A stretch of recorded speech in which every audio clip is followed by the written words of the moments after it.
Thank you for joining me today. Today I'm going to cover off the third in the series of shapewear discussions, this time focusing in on corsets. So I thought I'd start this video by basically wearing very little in terms of shapewear today.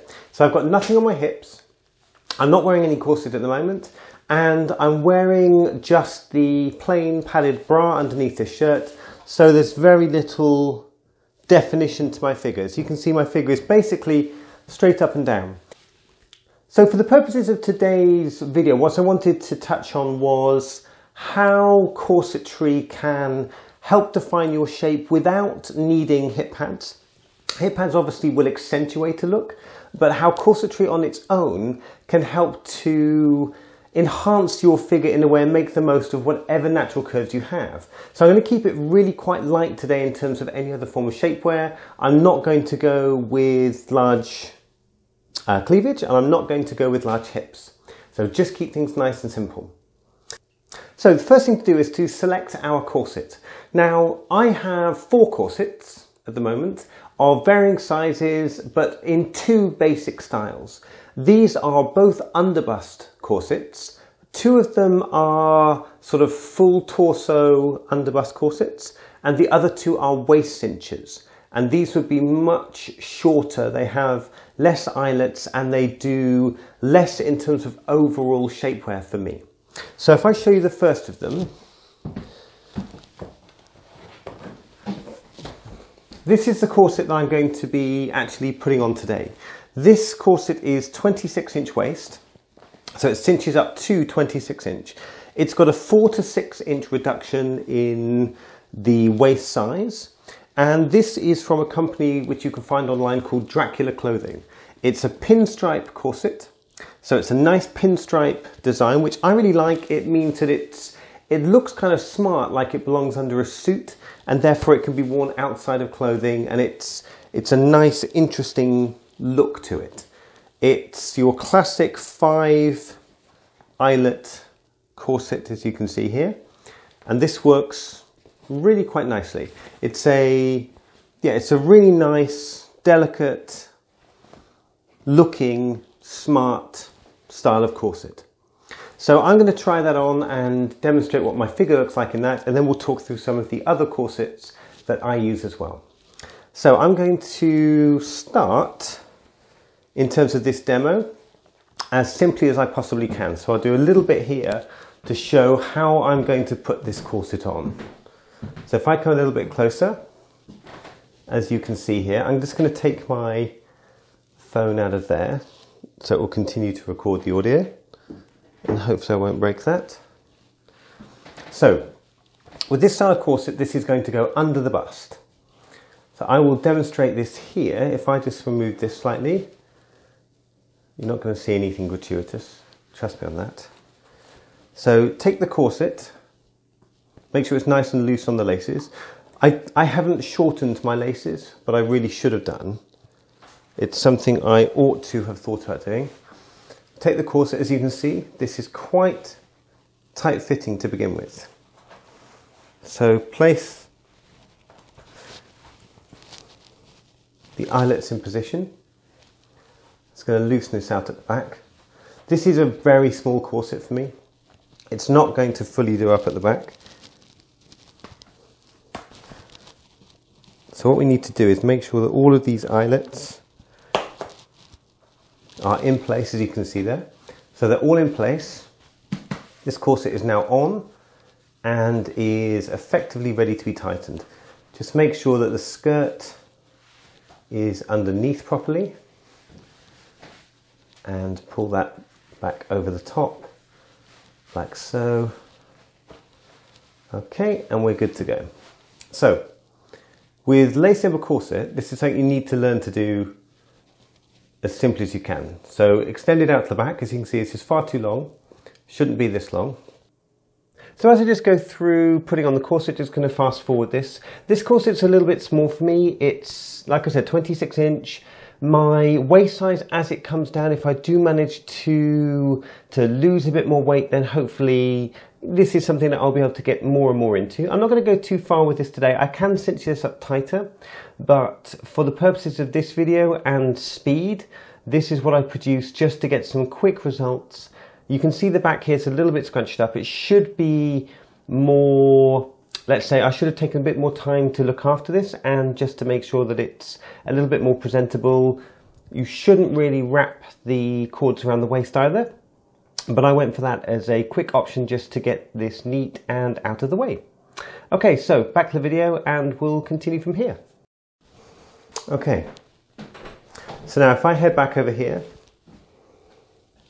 what you can now see is the degree to which that has pulled in the waist and is creating its own lines and curve based purely on the corset. So this is now pretty tightly cinched in. I couldn't get this much tighter and still be, let's say, comfortable, and it's giving me some grief on the old wire here, but I'll just move that. So this is now completely cinched in. Okay, so as you can see, we're now creating good definition on the waist, which is really pulling things into the side and is creating a much more sort of hourglass shape purely with the corsetry. Now this is tight, it's squeezing in at the sides, it's not making it difficult to talk, or you know, it is going to add to some restrictions on flexibility, etc. But essentially this is now doing exactly what it was intended to do and is creating quite a tall and yet defined figure. So nothing on the hips, really very little up top, and we're creating this figure, which is as you see it right now. So in terms of other items of corsetry that I have, I'll just show you those and give you an idea of how best you can use those in slightly different ways. So what I have here is I have 3 other corsets. So these are the 2 waist cinchers. The first one is this nice bluish patterned number here. This is a 32-inch waist. So this is cinching to 6 inches larger than this. And you can tell that I've bought these over a number of years where my weight has perhaps fluctuated. This is going to be very comfortable to wear. At the moment, I would only really wear this as an outer garment. It's not going to give you much in terms of definition, and it is really just to provide a splash of colour, for example, against this white top, something that's going to look quite elegant but give you a slightly let's say a slightly more risque approach to your outfit. It's not going to do a lot of cinching. It's only a 32, so if you were a 36-inch waist, 38-inch waist, this is going to help pull that in. The other one here, which is again a pinstripe number, which is this one. This pinstripe number is a 28, so all different sizes. So this one will cinch my waist in. Absolutely. What I find with this, however, is that I don't get as flattering a definition from this kind of waist cincher, which is much shorter. You can see that here, if I put it against the top of this, there's a lot less fabric to this. You can't see because of the skirt, but the corset I'm wearing extends all the way down here. And what I find that this does is if you put it on your waist, it will pull your waist in, but it will pull it in under the ribs and above the hips. And what I find I get is if I wear this style of corset, I will basically get a blocky shape where it's pulled directly in under the ribs. So it comes down and then in, down and then out above the hips. And that creates quite a blocky shape, particularly if you're using this to really pull your waist in. So I don't find this to be the best. I find these waist cinchers to be not really well suited to a more masculine body. Whereas this kind of taller corset, which is coming all the way up over the top of your ribs, so it's all under bust, top of your ribs and over the bottom of your hips. So if you're wearing hip pads, these will be nicely nestled underneath this corset. What I find about this is because it's bringing you in a straight line all the way down and out to the hips again, what you're getting is a nice curve. You're not getting a cut in block shape, which I tend to find you get with the waist cinchers. So the last corset I have, this is the first one I ever bought. This one is a It's almost exactly the same as the one I'm wearing. It's a pinstripe, slightly different pattern, but this one is a 30. So this isn't going to give me much definition at all, much more comfortable for me to wear, but it's not going to give me much in the way of definition. You can see they're all sort of black or variations on black. I find that colour goes quite well for me. But this isn't going to do much for you at all.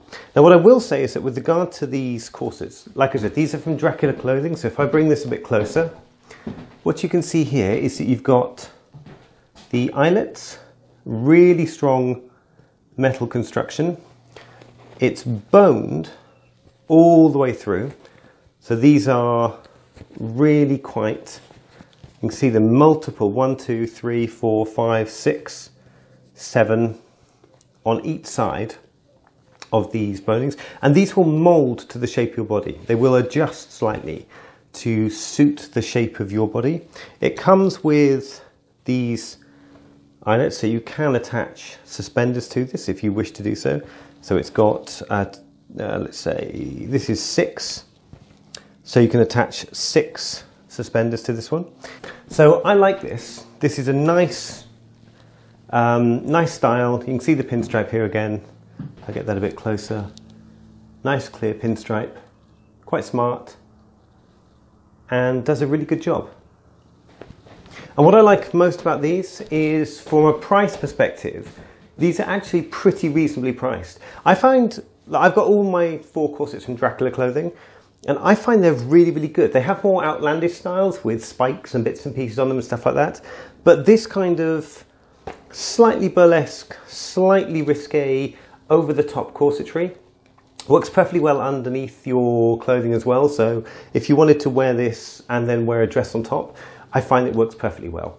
What you will find with a dress, or with a, if you're trying to use this to create an hourglass figure and then you want to wear a dress on top that will show that off, you will find that you get some noticeable lines on your outfit. So you'll get a line here, and this is where the corset extends down to this section of your body. So you'll get a nice line here. You'll get one over your hips. You can get these eyelets showing through on a dress, and on the back, obviously you need somewhere for all of the actual lining and everything to go. So we've got these things. If you've done it quickly like I have and you don't have anything, you know, neat to do with this, then you need to find a way to get rid of all of that material that's hanging around from the extra laces.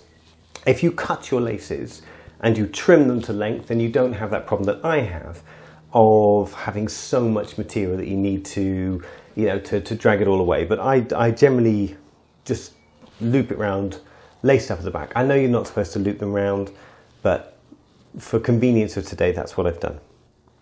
I will cut them eventually, but I've been fluctuating between these two, and I'm never really sure about which one is best. This one, you know, I'm now getting to the point where I can really get some decent results with this one, so this is going a little bit better. Anyway, so those are the main styles of corsets that I use. Hopefully that's of some help. I would certainly recommend that website as somewhere to go. I'll put the links in the description down below. It's well worth a look. They do really nice, slightly more interesting designs. I've never bought from anywhere else, so I can't recommend anywhere else. The one thing I will say is that I've always gone under bust. Over bust, I've always felt that with breast forms or with some of the form of enhancement wouldn't work very well. Now with the new breastplate that I've got, over bust now seems to be a much more palatable and interesting option. So certainly something that I would look to in the future. But for now, I'm happy with these underbust ones. I don't see any reason to invest in any other ones, so I'll stick around with these for a little while. So that's my review of corsets. Hopefully the demo on how to actually cinch them up at the back is useful. You need a good strong cord on these. If you buy one of the sort of cosmetic corsets, which has like a silk cord for cinching it up, these really aren't much use at all. It's not something that I would recommend. I find they snap, they break, they're pretty useless. One other item that I do own, however, is this one. So this is something you can pick up on Amazon. I don't really classify this as a corset, but it is an item that you can use. This is quite rubbery, so if I show you what this does, it just stretches, as you can see. And all this is, if I bring this a bit closer, is you have these eyelets on the front, which simply clip in place, which will hold the fabric in place, as you can see here. Okay, so they clip and hold. And then what you do is you zip this up the front, and all it does is it zips up in the front of your body. Okay, so if I can show you this actually working. Okay, and what it does is it creates a little bit of a cinch. Okay, so you can see it's a zip up front, zip hanging around there. It's quite sort of rubbery, stretchy material, but it's tough as well. So you put this on and zip this up, and this will do quite a good job of pulling your waist in slightly. And I find that it doesn't actually do much to show through. So you won't get this kind of shape from it. There's no way you'll get this kind of waist, this small waist from this kind of outfit. It's just not going to happen. But what you can get is you can get something that's pulling in what you have under bust, like you see. It will pull in, but it won't give you the pure strength that you'll get from this style of corset. It will give you a little bit of definition, and I find that it sits nicer under fabric. So if you're wearing this under a dress and you're looking to just give yourself a little bit of a slight curve, particularly if you're wearing with hip pads or you're wearing with your actual cleavage, this kind of style will help to sit above a hip pad slightly under here, and it will then pull things in very slightly on the waist, and it will give you a better finish and definition. You can then use tights or pants or whatever else to then pull over the top and create a nice line definition for the whole of your silhouette. So this is another interesting item that you can buy. It's not too bad. I think these retail for £15–20 on Amazon, something like that. They're not expensive at all, very fast delivery, and yeah, they're not bad. Worth experimenting with before perhaps you start to spend more serious money on these kind of items. Although having said that, for a corset like this, I have only ever spent, I think, around £30–40 on any corset. So these are not expensive by any means, certainly not from the website that I recommended. These are good, decent value. They're not tailored, they're not... you will find far more, if you can get out to shops, if you get out to Camden, for example, in London, you'll find plenty of places where you can get something that's suited to you, fitted to you, styled to you. There are plenty of places that will do, let's say, bespoke corsetry. But as an off-the-shelf, buy it online, have it delivered, useful item, I would certainly recommend this. It's a great place to start. And I've never really felt the need to go much beyond that in my own life. So spending more on a corset isn't something that's ever really occurred to me that much. Anyway, that's my review of corsets. That's what I do. That's how I apply mine. I'll do a bit of editing on this. Hopefully this is useful for anyone out there who's got any desires to get into this kind of area. They can be put together, like I said, breast forms, hip pads, corsets all together, but this will give you an idea of what you can get just with the corset alone. So one last tip on the subject of corsetry is, if you've ever been horse riding and you've saddled a horse yourself, you'll know that you need to do the girth twice. So once you adjust the girth, the horse then breathes in and you adjust it again, because if you don't do that, the saddle's going to slip. And it's very much the same with applying a corset. When you cinch it in for the first time, if you're really trying to go for a tight cinch, when you do it the first time, things are going to adjust. So give it 10 minutes, open it up, pull again, and you'll find you'll get a little bit more than you thought you were going to previously. The eyelets all sort of line up, your insides will tend to, they'll give a little bit in certain areas, they'll get used to things, and then give another pull and you'll get a little bit more if you're really going for it. So a two-step operation, if you're trying to get as small as possible, is always a useful thing to build into your routine. Otherwise, I wouldn't try and do much more than this. That's plenty for today. I don't do training, so just to be clear, I don't do waist training. This is just what I can achieve with this corset, so I don't try to produce an effect that is particularly minuscule on the waist. I just go for whatever I can manage on the day, and depending on what I've eaten or how well, efficiently I've been doing stuff recently, I'll switch between different corsets. That's the way I work. So thanks for joining me today. If there's any questions, please let me know in the comments down below. Look forward to hearing from anyone. If there's anything you want to ask about corsetry or about blending these things together, then please do let me know. If you want to reach out to me to ask any other questions, you can do so through my website, which is www.julietnoir.uk, or you can reach me through my email address, which is juliettesnoir@gmail.com. So thanks once again for joining me today. Feel free to like, share and subscribe. And as ever, bye! Bye!